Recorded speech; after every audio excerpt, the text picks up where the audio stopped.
Well, y'all, I got a story to tell. Today, today we're smoking an Andalusian bull.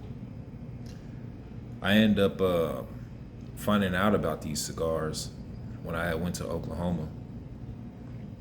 I ended up taking my wife to that Nicki Minaj concert, and shout out to RK Cigars in Oklahoma City. They end up introducing me to two cigars that I end up taking a liking to. Um, the Andalusian Bull by was it La Flor Dominicana, and also the Don Ronaldo 10th anniversary cigar. Both of them are really, really rare cigars. End up coming across this one out. I ain't gonna tell y'all where I'm at, but where I'm at right now. Came across. Anyway, we're gonna smoke this cigar. We're gonna do a little story time. Hopefully, this story time will help somebody um, that can possibly find themselves in my position. So, let's get to it. Well, as a lot of you know, or anybody that watch my channel know, I do my content on trucking, and I talk a little bit about bodybuilding and lifting weights and stuff like that. Okay. With that, you end up getting like little aches and pains and stuff like that. So what happened with me 2 years ago, I got into using CBD because I heard that it was really good for joint pain. Well, end up having a dirty test because I didn't even realize. To be honest, I didn't even realize. Just off of back then, it was a thing where CBD like had gotten popular, and all these states like made it like legal, and everybody that will put CBD out, I don't know if they still do it, but they would put on there that there's no THC, and the Delta 9 isn't in it, and all this stuff. So I'm like, okay, let me try this stuff. Once I heard that it helps out with joint pain, I was like, well, let me try this stuff. So I got into using CBD. Well, what ended up happening? Your boy ended up having a dirty test. At the time, when I got the phone call, it woke me up in the morning. And I got a story about that too, man. Oh my goodness. I don't know what it is, but with these places and waking you up in the morning. Sorry about that. Daughter asking questions. Anyway, woke me up in the morning time. I'm all frantic. They talking about check your consortium because something was uploaded. The clearinghouse. So, not a consortium, the clearinghouse. So I checked the clearinghouse, and it says that I had or no, was it? It wasn't the clearinghouse. No, not yet. It was actually a phone call I got. I thought that somebody was playing with me on my phone. Letting this go out. I have to relight it. They were talking about, hey, you end up having a dirty urinalysis. So I'm like, what? Yeah, man. You only got two moves from here. You can either go ahead and do it now, or you can do the split test. He said that you just barely failed the test. You was only like a point over or whatever the limit of what we will allow, because I guess people that go to concerts or whatever like that. So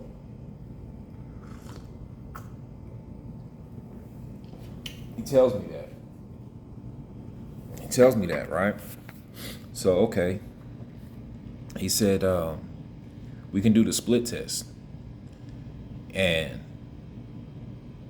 if the split test comes back negative or whatever, then you're good. You ain't gonna hear from us.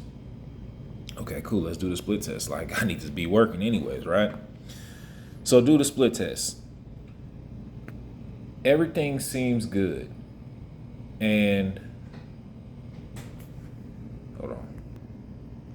Sorry about that, y'all. It was my son now. Everybody, as soon as I come out here, everybody be hitting me up. Anyway, as soon as I do the split test or whatever, you know what I'm saying? Time goes on. He says that it's probably gonna take a month. If I don't see nothing in a month or two, then, really don't worry about it. So I don't worry about it. Well,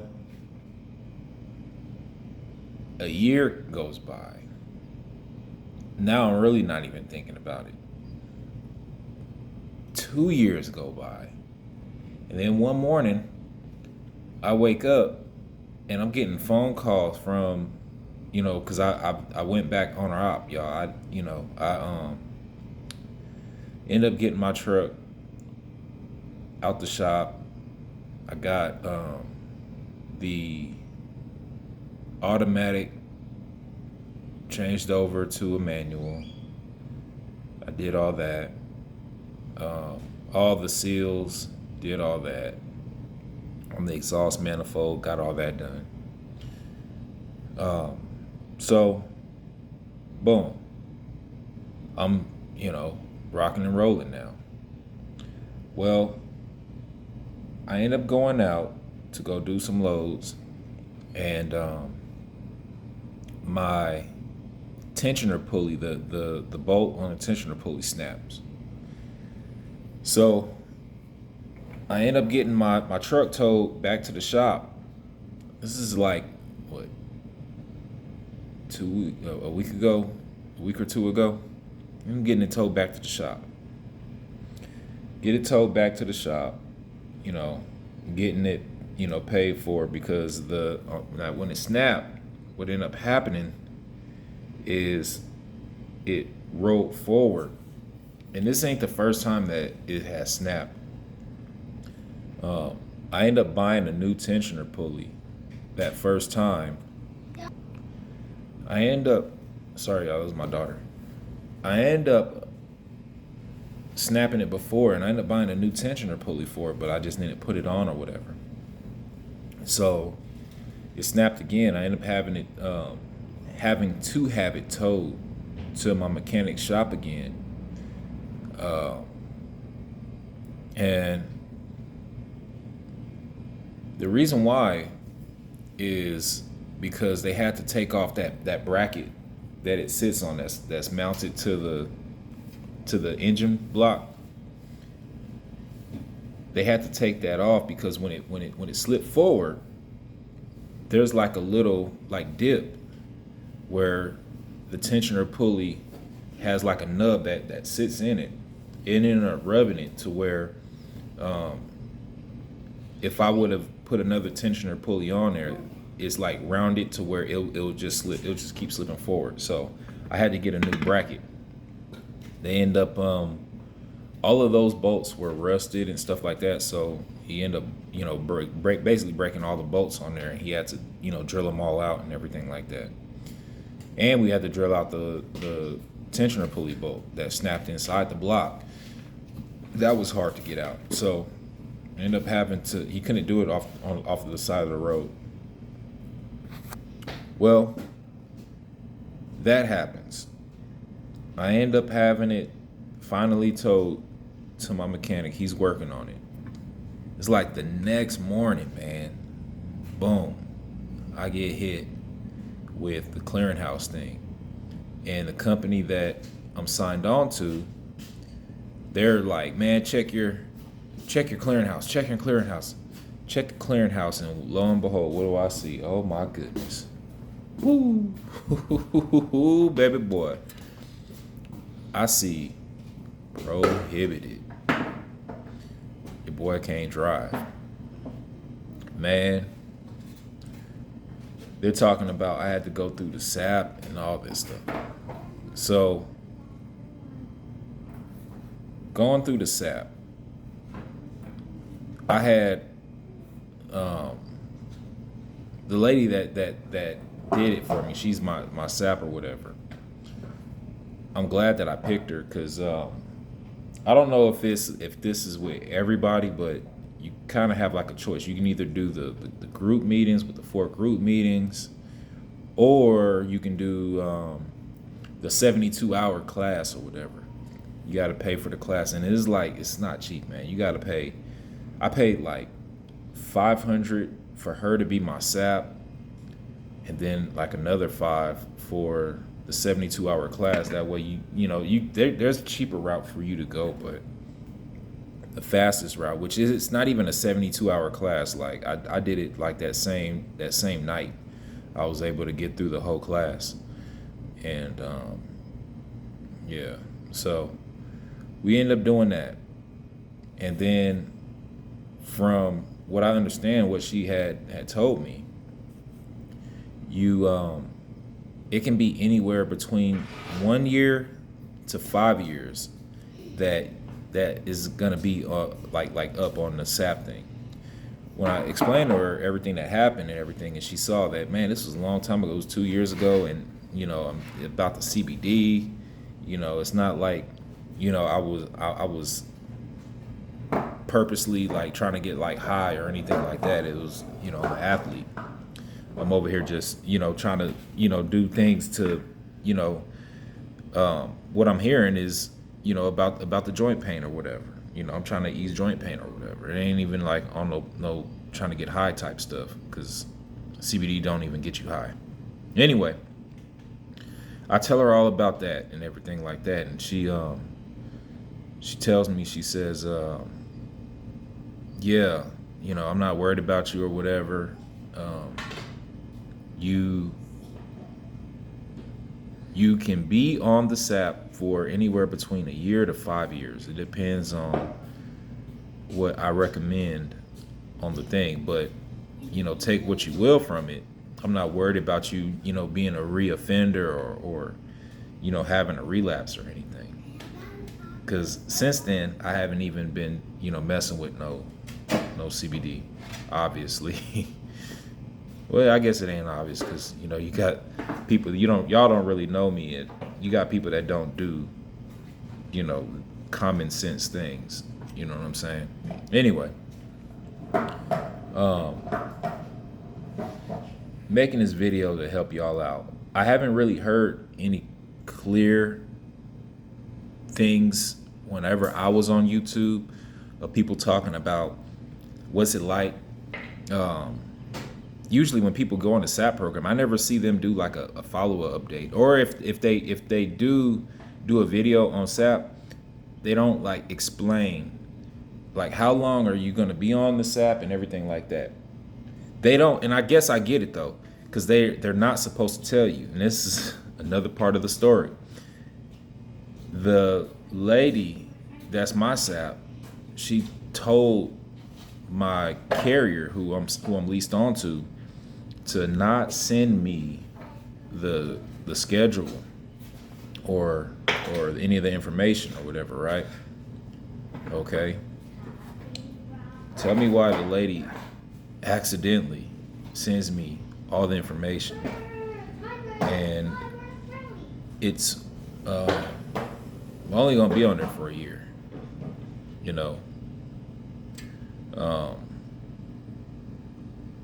It just depends, I guess, on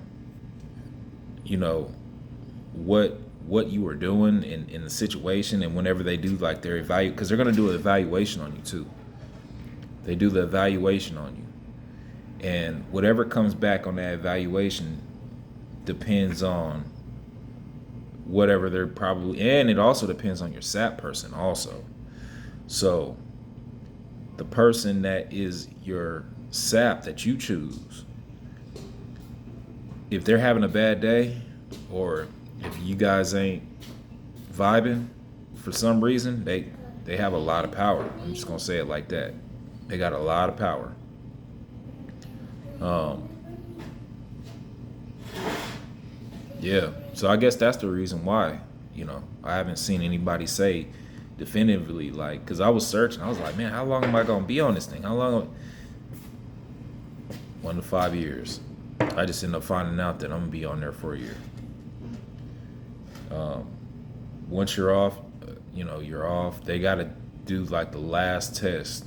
After the last test, they enter it into the I guess the clearinghouse, and then you can go back to, I guess, if you didn't get fired, you can go get another job that's, you don't have to worry about it being a SAP job, or if you're at a SAP job and you want, if it's a place that you are just there because you have a SAP thing going on,